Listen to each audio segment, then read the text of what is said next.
All episodes of A Trial by Podcast are for informational and entertainment purposes only. Much to their parents' dismay, neither host is a lawyer, journalist, or investigator. Just two people with microphones and Wi-Fi. All actions discussed are alleged, and all parties are innocent until proven guilty in a court of law. For the full legal mumbo-jumbo, check the show notes. Hello, hello, hello. So it is just Kelsey right now recording this intro. I had to re-record it because somehow the intro didn't record for this episode. So Emily is not here with me at this moment because I'm re-recording the intro. But I just wanted to say welcome to part 2.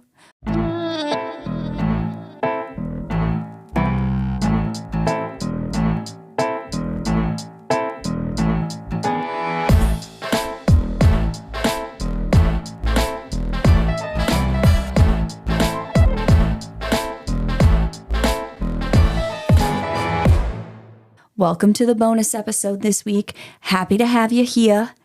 And where we left off last week was we had gone through most of Wendy's interview with the police. And basically the point we left off at is Wendy starts asking them, I have plans this weekend. What can I tell people? Like, what should I tell them to cancel the plans? Like, can I tell them what's going on? And kind of what we were saying is our impression, and again, this is just our opinion, was it kind of just seemed like she was fishing for information. Like she wanted to know if they were going to keep her there, or maybe if she was a suspect, or she just, it was a weird question. It was a weird way to ask the question. She's like, I just want to know because I'm trying to help you guys, for you guys. It's like, well, so your loved one was murdered. Why would that be a secret? I feel like normally you're like, tell everybody because we need to get as much information as we can. So it was just kind of an odd thing. And that's kind of where we're going to pick up on this episode. I'm gonna end my little intro rants here and then go back to where Emily and I had recorded because again, my bad. Our little intro did not record for some reason. But enjoy the episode. So overall, Wendy, in this interview, she seems to be extremely cooperative and understanding, and she's agreeing to give them her phone and her laptop, and she gives them permission to search her car. They test her hands for gunshot residue. It's negative. She seems like, okay, we didn't get along very well, but like, this is the father of my children, and I will do anything I can to help you. That is the impression that she is giving off, or at least trying to give off. Mm-hmm. And she actually stays for 4.5 hours, keeping her there like hours after she needed to pick up her kids. So they're trying to figure out like how to get her kids from school, whatever. And again, it's all like none of this is evidence that she knows something or has anything to do with it. But it's like a little sus that, I don't know, wouldn't you just be like, I need to go see my kids? Like their father is going to die. Like she's just being very, very helpful to them. And she doesn't seem like upset that they're keeping her there for almost 5 hours, which, she's an attorney. So maybe she just knows that this is part of the process. I don't know. It's just a little odd in my opinion. Well, she hasn't really cared about the kids at all since she's been there. Like, I feel like she really hasn't mentioned them. The only time she mentioned them was like, she does say like, oh, what if my kids are in danger? Like, what if they come back for the kids? And the detectives tell her like, we have no reason to think that that is a concern right now. But I don't know. The whole thing is just like, I just feel like that would be your first thought. Like, no. We can have this conversation, but I need to take care of my children first. I got to figure out where my kids are going. So at one point, she's discussing with this victim advocate what she's going to tell the boys about what happened. And while she's kind of thinking out loud about this, the victim advocate actually interrupts her. So here's what she had to say. Fleeting concept of things like God. I know heaven. I mean, I don't know. And let me just kind of back. I'm not sure what investigator Isom kind of told you. You know that he's still alive. No, I didn't know that. He's Is he possibly gonna make it? I don't know the answer to that. I know. He made it sound like he was gone. So does that mean that he might be okay?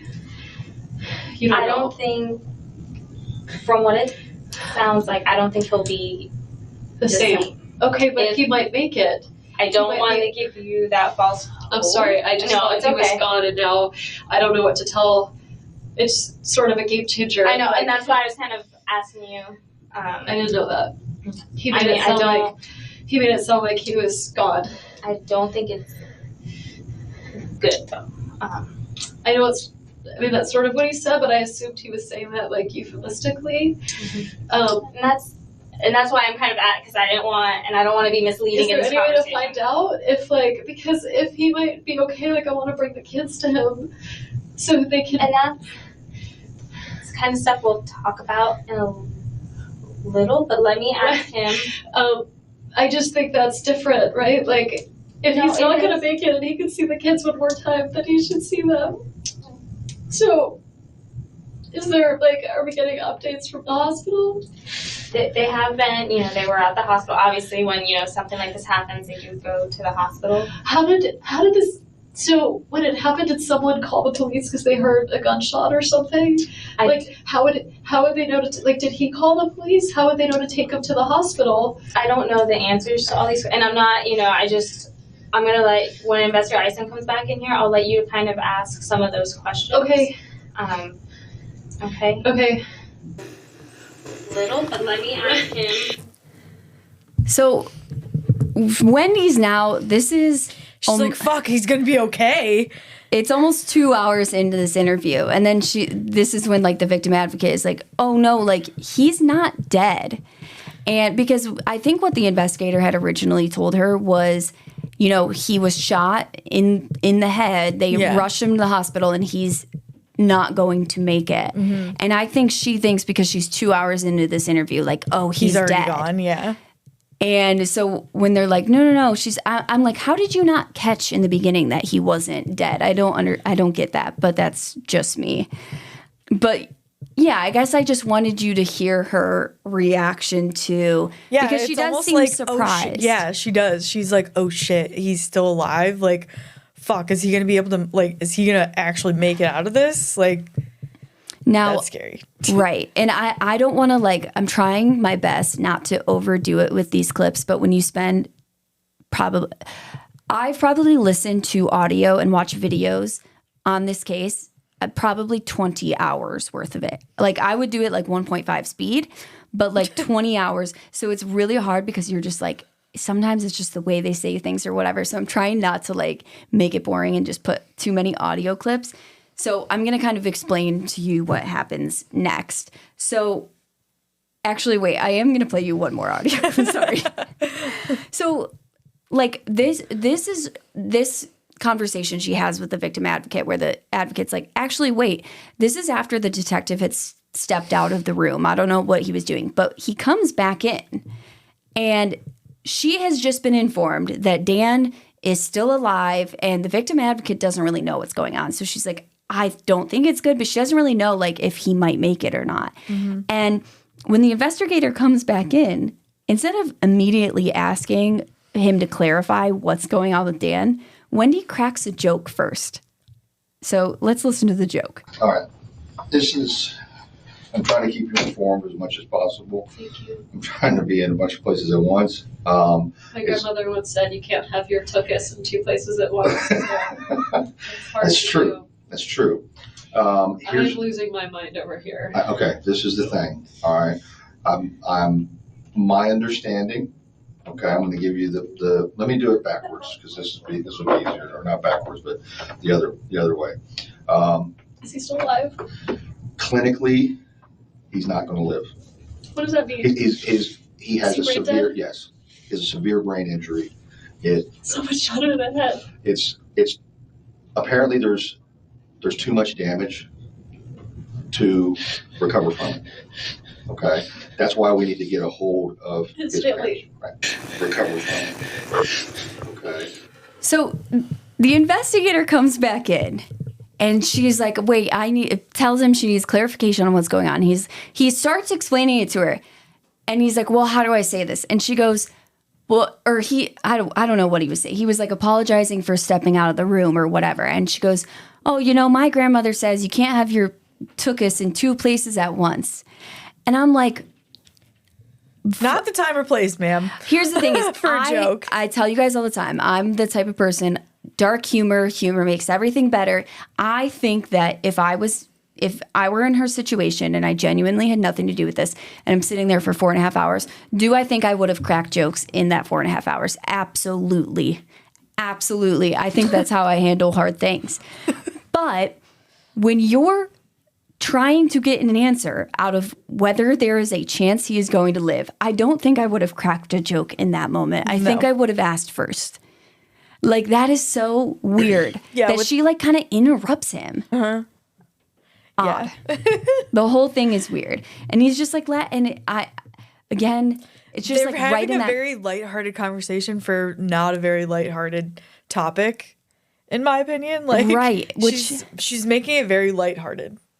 Yes. And like, I don't know. It's just weird. It's like, wouldn't you want to know that, like, that second? What has happened? Wait, I thought he was dead. Is he going to live? Like, what is happening? Yeah, like he was shot in the head. Yeah, I don't know. It's just odd. So, like I said, this whole time, she knows that she has to go pick up the kids. They're supposed to be picked up. I don't know. I don't think it was from school because it's summer. I think it was from like daycare or something. And like, they're trying to find somebody to pick up the kids. So they call 2 different friends of hers, and one of them comes down to the station. Actually, I think both came down to the station, and then one was sent to go pick up the kids because the kids knew her better. Mm-hmm. And the other friend, who was a woman named Jane, ends up like coming into the interrogation room with Wendy, and she's like talking with them for a bit. And they're like, oh, you know what? We actually sent someone else to pick up the kids and whatever. And then the detective steps out, and Wendy's kind of like crying to this friend, Jane. And she's like, I don't know who would do this. I don't know who would do this. And the friend, Jane, goes, well, did you tell them about Jeff? And Wendy's like, no, I didn't even think about Jeff, blah, blah, blah. So who's Jeff? Jeff, her new man's. Jeff is her new man's. She's been dating Jeff for a while now. It's her boyfriend. And, Wendy, this is 3 hours into the interview, has not brought him up once until this friend says, well, what about Jeff? What about Jeff? And so at that point, Wendy's like, you're right. I should tell them about Jeff. Okay. And remember Jane, because we're going to come back to Jane.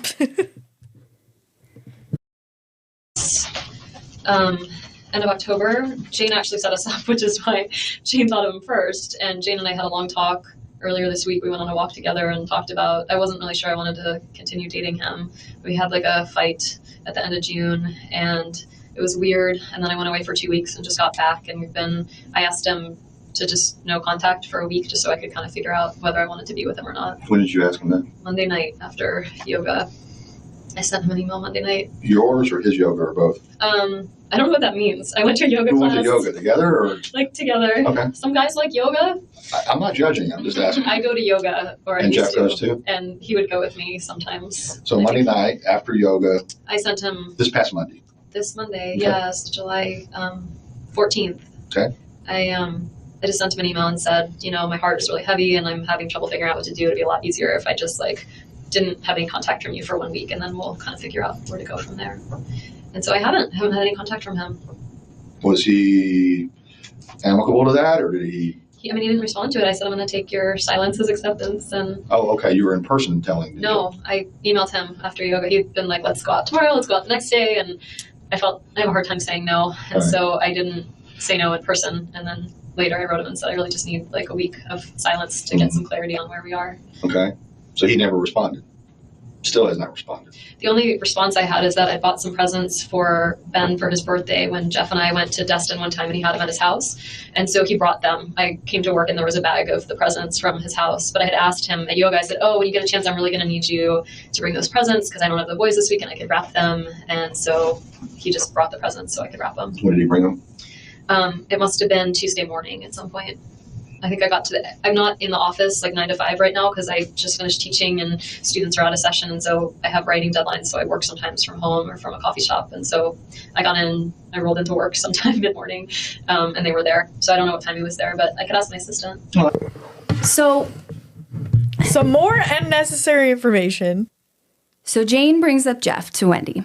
The detective comes back and she goes, you know what? She brought up Jeff as this guy I'm dating. Like, you might want to talk to Jeff because Jeff, you know, we've been dating, but we actually have been like taking a break now because on Monday, because Dan's killed on a Friday, she says that Monday they went to yoga together, and then after yoga, she sends him an email and tells him that she wants to take a break. She wants no contact. She needs a break from him. And so he's never responded. She said she hasn't heard from him since. Right. And this is, of course, going to pique the detective's interest because, okay, well, this is the new boyfriend. This is the ex-husband that was killed. And now Wendy's breaking up with him. And there's the motive. And they're looking for a motive. So, of course, the detective wants to know more about Jeff. What kind of guy is he? What happened? Why did she want to take a break? He needs the context. I mean, just, how long have you been seeing Jeff? Since the end of September. Okay, all right. And so since September, you all have been seeing each other exclusively? In the fall, I was dating someone else too, and the relationship really evolved around February. You know, I post-divorce, I was kind of slow to so I jokingly used to call him my special man friend, and around February, he started being more like my boyfriend. He started spending some time with the kids, and they really adore him. And I introduced him as mommy's friend, not as mommy's boyfriend, so they just think of him as Jeffrey, and he plays Star Wars with them. And yeah, so he and I would spend time together on the nights or the days I didn't have the boys, and then when I had the boys, he never stayed over, but he would sometimes join us for dinner and play with the kids and then go home. And things actually were great, and I was very happy. And then we went to Gainesville together. He's a social work professor at FSU, and he was teaching a class in Gainesville, and so I didn't have the boys that weekend. I went with him to work on some writing, and we had a great weekend until Saturday night. We went out to dinner, we came home, and he just was convinced that I'd been cheating on him for months, and had kept track of it, and was just absolutely convinced that I was cheating on him. And I kept telling him I wasn't, and he just was, I felt not very trusting of me, and it just made me feel really uncomfortable. And after that happened, I wasn't sure that I wanted to be with him anymore. So now she's setting it up that, okay, not only is Jeff my boyfriend and I asked him to take a break, but he's also a jealous guy. Mm-hmm. He's a jealous guy, okay? He was keeping track of everything, and he was convinced I was cheating on him, which we will get to. There's a lot of evidence that Wendy was indeed cheating on him. Oh, shit. So, first of all, where's she meeting all these men? Dude, this woman, she's got a roster. Literally. She has a roster. She is very pretty, and, she's an attorney and whatever, but it's she's keeping them. Yeah, she's really doing the damn thing. Yeah. Not trusting thing. I mean, I'd been dating someone else in the fall, and so he had asked me to see someone else in the fall, kind of once things were good with us, maybe around April, and I said I did, and I told him about it, and he felt I don't know, he was jealous of him, and he was like, I don't want you to see him, and the guy I was dating was leaving town, and so I said, well, I want to, go get coffee with him before I leave town, and he said, I really, I don't want you to do that, and we had an argument about it, and I went and had coffee with him anyway, and he ended up at the same coffee shop at the same time and saw us having coffee and got really angry, that was May. Mid to late May, maybe. Okay. But do you think it was a coincidence, or do you think he intentionally went I think it was a total coincidence. Okay. I was only there for 30 minutes, and yeah, I think it just is a small town, southbound. All right. So she's causing so much drama. Oh, dude, my God. Just to sum it up. So she's dating Jeff and this other guy, who's, by the way, his name is Daniel. Makes it very confusing. So there's Dan, who is the victim, Dan Markel. People call him Danny. You'll hear people in the interviews and stuff call him Danny. And then there's this other guy, Daniel, that she was seeing. And then there's Jeff. So she's seeing Daniel and Jeff at the same time. Then, and that's kind of in the fall. Then, in the beginning of the new year, she starts to get more serious with Jeff. She says she breaks it off with this other guy. She admits that she was seeing another guy, whatever. Yeah, Dan 2.0. Then Jeff's all convinced that she's cheating. Then in May, she says that this other guy, Daniel, was moving out of town, so she went and had coffee with him to say goodbye. And then Jeff shows up. And then Jeff happens to be at the same coffee shop. Which, from all accounts, it was a coincidence. Is it me? Am I the drama? Yes. Wendy, you Yes, are the you drama. are. And so keep in mind, May is only 2 months before Dan gets killed. So, like, this is all fresh. So this is all setting it up. And she's giving, like, a lot of detail about this stuff. And again, as she does with all of her stories. Right. So much detail. Right. And then I guess the last, like, main point from Wendy's interrogation is, you know, the detective is like, okay, well, is Jeff a violent guy? And she says, no, not at all. Just jealous. Yeah, she's like, he's kind of jealous, but no, he's not violent at all. And then the guy or the detective asks her if he owns a gun. Does Jeff own a gun? And Wendy says, not that I know of. And he's like, kind of asking her to elaborate. She's like, I've never heard him talk about a gun. I've never seen him, like, with a gun.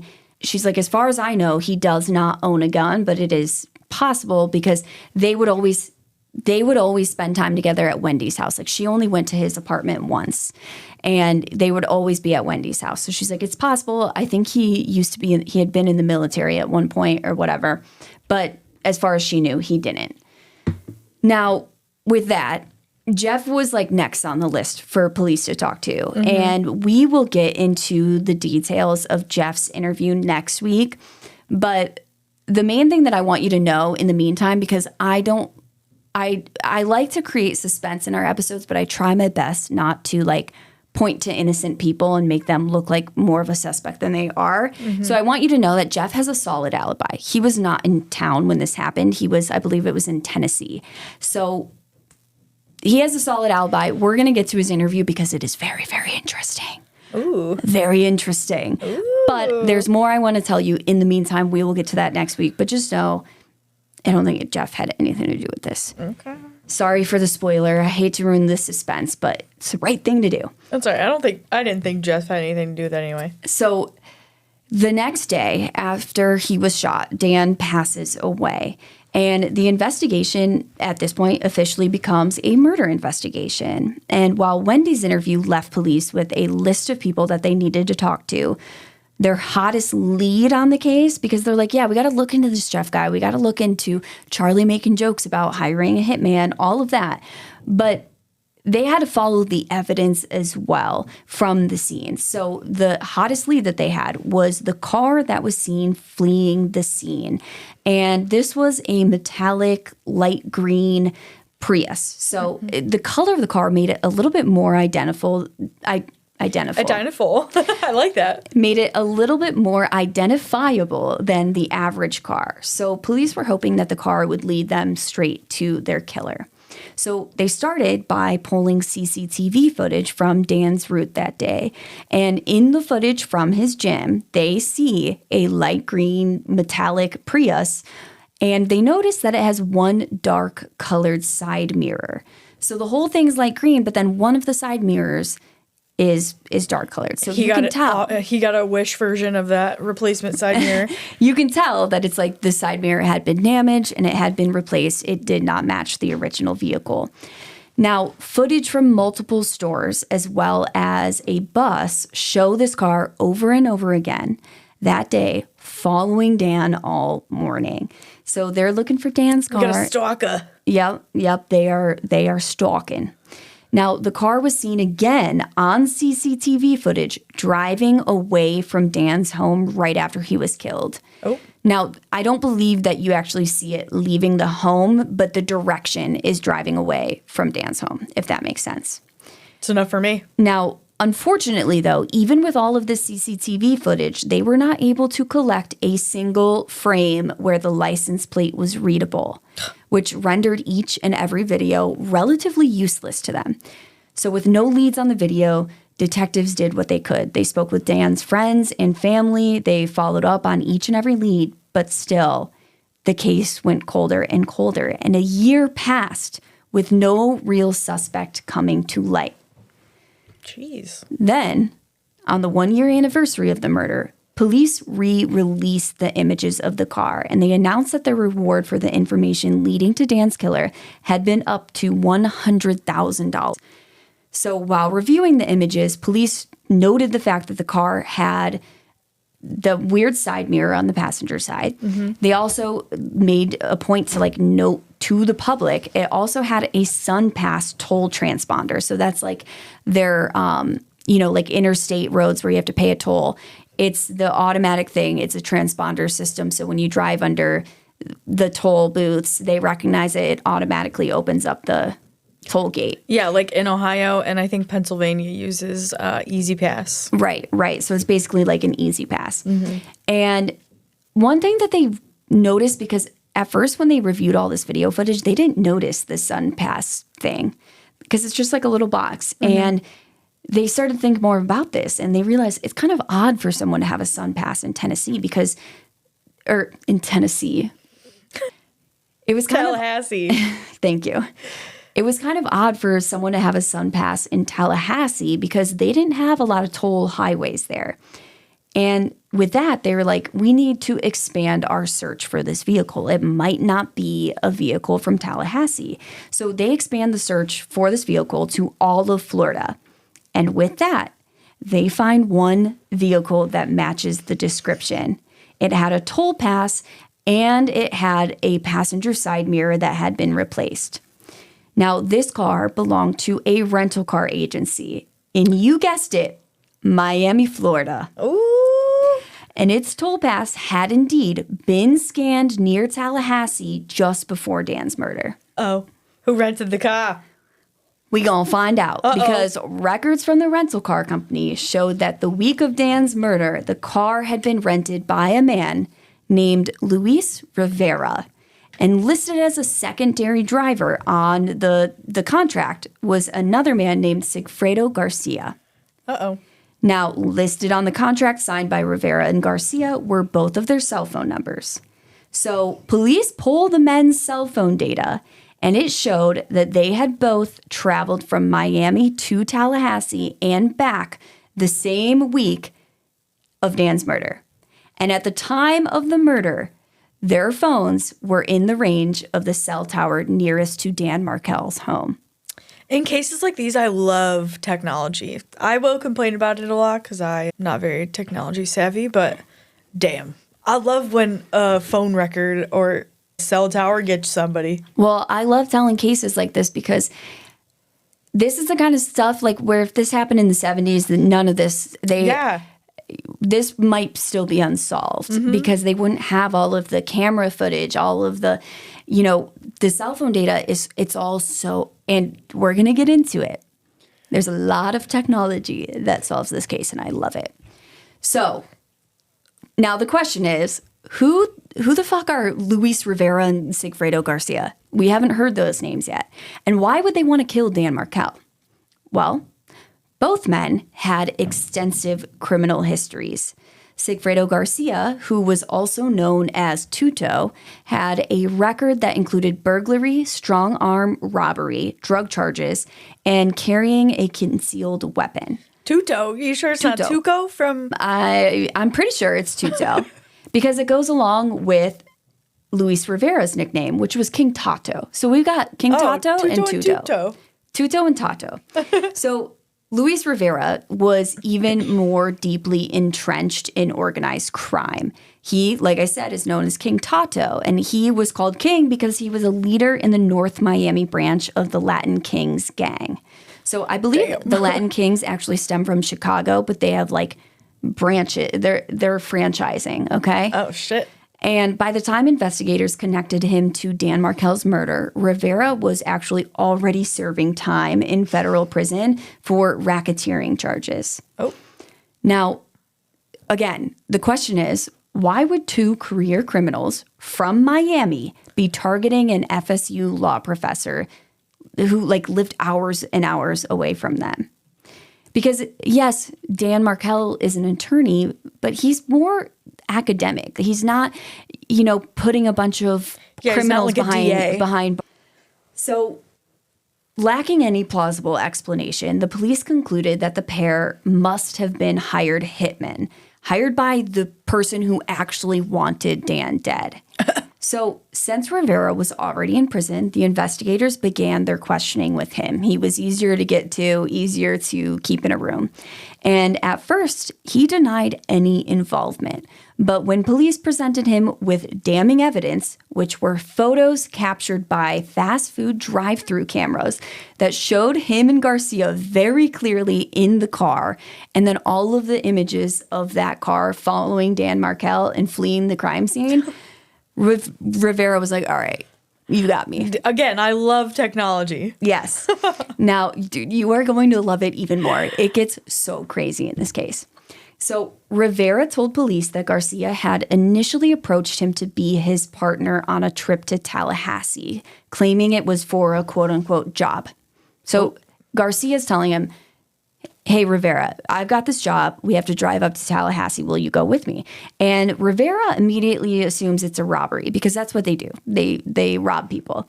And so Rivera just is like, yeah, I'm in. Like, hell yeah. Now, they rent a car. They drive to Tallahassee. And right as they're like getting near Tallahassee, Garcia reveals the real reason for the trip. He tells Rivera that they are actually there to kill a man named Dan Markel. And Rivera claimed that he wanted no part in the murder. He's like, I never would have agreed to this if I knew it was a murder. And for some reason, the two ended up turning around and heading back to Miami. However, about a year later, Garcia contacted Rivera again, this time with a different story. Garcia said, quote, and this is according to Rivera, so this is hearsay, but Garcia said, quote, some woman needs her kids back, so we have to go and kill this man, end quote. Oh my God. He also mentioned they'd be paid a significant sum for the job. With that promise of payment, Rivera agrees to go along. So he's like, all right, this is going to be more money than I thought. I know last time we turned around, but like, let's do this. He's like, all right, payday, bet. But he said the only way he was going to agree to go is he's like, I'll go, but I'm the driver. I want nothing to do with killing this guy. And he claims that Garcia was the one who actually carried out the killing. So Garcia is arrested in 2016 because remember, Rivera's already in prison when they start talking to him. He turns on Garcia. He's like, it was Garcia who did it, whatever. Ooh, he snitched. He snitched. Now, Garcia's arrested in 2016, so this is about 2 years after the killing. And at this point, Rivera's charged as well. And they're both connected to the crime. However, because the murder was clearly a contract killing and the person who ordered the hit remained unidentified, the authorities took a somewhat unusual step because they didn't want whoever ordered this hit to know that they are like onto them, that they got the hitman. Dude, this is crazy. And they didn't want because as soon as the press got a wind of it, they were going to run wild. They wanted no one to know that these guys were being charged with charges related to Dan's murder. And so they went to the courts and they basically filed a motion to seal the arrest warrants. And this was granted. So this strategic move allowed the investigators to quietly continue their pursuit of the mastermind behind Dan Markel's murder with them having no idea that anyone was onto them. Because again, we're 2 years almost past the murder.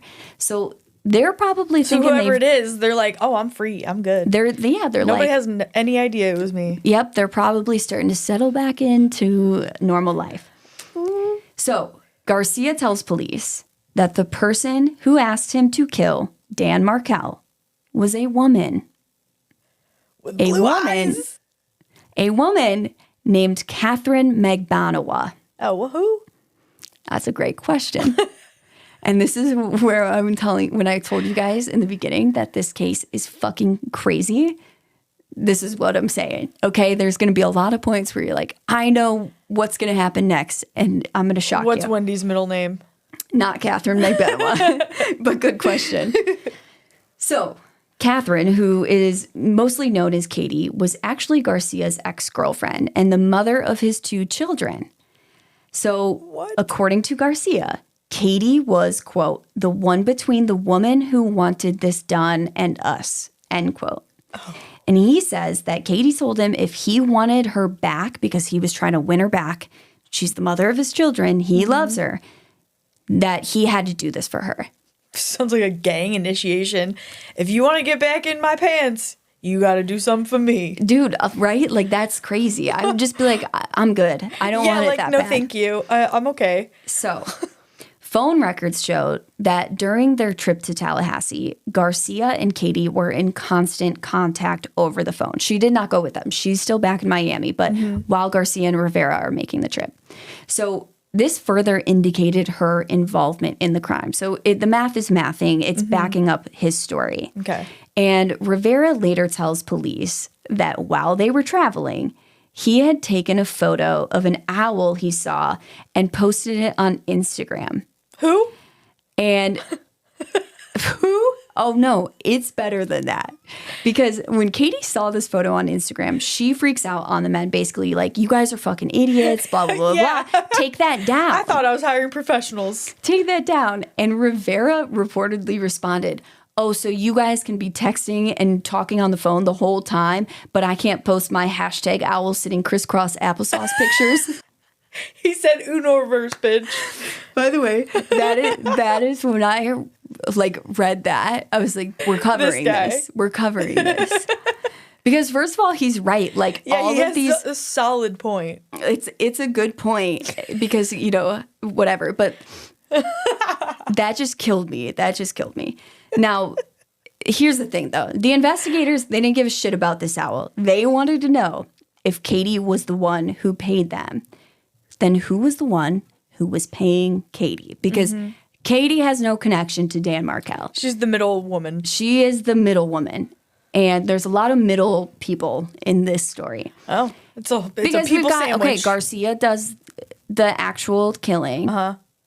Rivera is like the driver, so he's kind of a middle person. I'm just then here got for Katie. emotional support, just like me. And so they ask him, they're like, okay, if Katie paid you guys, who paid Katie? And Rivera told them, quote, that dentist she's fucking, end quote. Do we remember who the dentist is?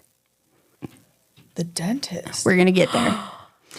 Police didn't have to do too much digging to confirm that the dentist that Katie was fucking was indeed Wendy Adelson's brother, Charlie. Oh! I'm like, what? Oh. So they also quickly discovered that thousands of dollars had been paid to Katie Magbanawa by the Adelson Institute, which was Charlie's dental practice that was previously owned by his father, Harvey. Yet, there were no records of Katie ever working there. So the money's going from the Institute to Katie, not from Charlie's personal. Receipt? There was record, however, of the payment for Katie's recent boob job, half of which was paid for by Charlie Adelson. Oh my God. Yes. Hey, I'll pay for your boob job and I'll pay for half of your boob job. I'll give you a lump sum if you can unalive or figure out how to unalive my ex-brother-in-law. So. Yikes. Yep, exactly. Charlie. And like Wendy had joked to the repairman, her TV was indeed cheaper than hiring a hitman. But her brother was a really wealthy man. And after almost 2 years of thorough investigation, police confirmed that the statement was not just a joke. Charlie had indeed hired 2 hitmen, not just one. Oh, what? Because Garcia and Rivera. That's 2, right? Oh, okay. Yeah. Well, I guess kind of, I don't know. All right, anticlimactic statement. Sorry. I thought it was going to be a little more climactic than that. I thought you were going to be like, whoa. Anyway, so again, they're getting all this information and adding everything up almost 2 years after the crime. But how nice how it all just falls into their lap like that. You know what I'm saying? Like, here's the thing, is it had fallen into their lap days after the murder. But they just didn't have the evidence to support it. Oh. Because when they interviewed Wendy Adelson's boyfriend / not boyfriend, Jeff Lacasse, he said, told them, check out Charlie, he's a weird motherfucker. He told them exactly what happened. Uh-oh. Jeff. Got a little clip for you. Ooh, another clip. Let's hear it. All right. Okay. I'm so sorry. You're okay. I got stuff happening. I just sent him out. So Did you really? Okay. All right. Thank you. Who did it? He's thinking her brother Charlie could be a viable suspect. I mean, I don't know if we've ruled him out or not. Nobody's ruled out. I don't think Charlie would have done it, by the way. But he's one of these. He's a real rich guy. He's got friends on both sides of the tracks, and he's real street smart. He's always trading and stuff like that. And got this buddy that's in the special forces, and so he's like a dentist, but he's hanging out with guys that different social class actually, and kind of antisocial, impulsive, angry, fiercely protective of Wendy. And I've heard him say, "I'd like to kill that motherfucker." I mean, I've heard him say that so many times. Now I said that out loud too, and I didn't do it. But there's something different about Charlie. He reminds me of like an antisocial. Charlie's an older brother? Yeah. She's the baby girl? She's the baby girl. Is Charlie older or younger than this one up in Albany? He's the middle kid, I think. Charlie is? Yeah. If you have him in front of you, he'd set off your alarm bells. Doesn't mean you did it, but... No, I know that, but why, okay, all right. So you're basically saying out of, what's his name up in Albany? And Rob, no way. He's the oldest? Yeah, he's the oldest, yeah. Out of Charlie, Mom, Dad, who else is there? It's just Charlie, Mom, Dad. That's Okay. That's it. All right, out of those three, you're saying Charlie would be the most volatile to do something? What would he do? He'd get his buddy in the special forces to do this, or he'd get some CD guys down in the Cuban neighborhood or something like that. That's what he would do. Something like that. I mean, the main thing I told him was that Wendy had told me that he looked into how much it would cost last summer. Wendy told you that? She did. That Charlie had looked into how much it would cost? Yeah. So... She said it in a dead serious, chilling, uncomfortable kind of way. Not like I joke around, I like to kill Dan Markel. I was thinking of shit. That's different. You know, this was like, she said confidentially. Okay, so you and her one-on-one? One-on-one, late at night, and... So was that last It was late at night, and she told me that. So it was last summer when her petition to relocate was about to be denied. Oh, because she wanted to take the kids out? Well, they want her down there so bad. The family's so enmeshed, so tight, so unhealthy. She's like the baby. So, if you met Charlie, he's an unusual guy. Okay, so... First of all, shout out Jeff. Because This is 3 days after the murder. Hire this motherfucker. And he says, I think Wendy's brother Charlie, he would, if you had him sitting in front of you, he would set off your alarm bells. And I think that he probably had something to do with this.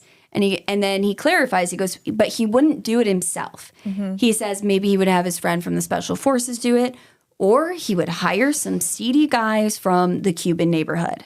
Ding, ding, ding. Now, I will clarify, I don't know if Garcia and Rivera are Cuban, but like he's basically saying he's going to go get some career criminals. Mm-hmm. Like he's going to hire some. He hangs out with people on both sides of the tracks. He's very wealthy, but he also has these like, seedy friends. And so he's telling the investigators this 3 days after Dan's murder. This is his first interview with the investigators. And they do not, and I'm not saying that 2 years to figure it out. I'm not saying that they didn't look into this, but you could see how this guy, when they're interviewing him, I mean, not that he's like an official suspect, but they haven't ruled him out. They're looking at him. He had motive, yeah. Yeah, they're like thinking maybe he has motive. And even if he didn't have anything to do with it, they're also thinking, he's kind of a scorned ex-boyfriend type of thing. Like, Wendy broke his heart and, maybe he just fucking hates this family and he's pointing fingers. And I'm not saying that that's what the investigators were thinking. I'm just saying that is, maybe they didn't take it as seriously because at the time, there wasn't evidence to back this up. They had to go out and get that evidence. So I don't think that this was their leading theory, that they were looking for evidence to back up Jeff's proposed explanation of what might have happened. I think they were letting the evidence lead them as they should. So I'm not trying to dog I think these investigators did a wildly fantastic job on this case, which we rarely say. I think they did such a great job. And if they just went out on a whim on every single theory that people pitched, like they would be wasting time. Mm-hmm. So they did what they were supposed to do. They followed the evidence. It took them a little while to get there, but they got there. But it also just shows you what type of person Charlie Adelson is. For someone to immediately be like, someone is murdered and Jeff Jeff, who only met Charlie once in person, is immediately like, I think it was him. And if you're sitting here... because he knew Wendy, too, and Wendy would talk about him. So it's like, he's like, he gave me bad vibes. The whole family did. So Right.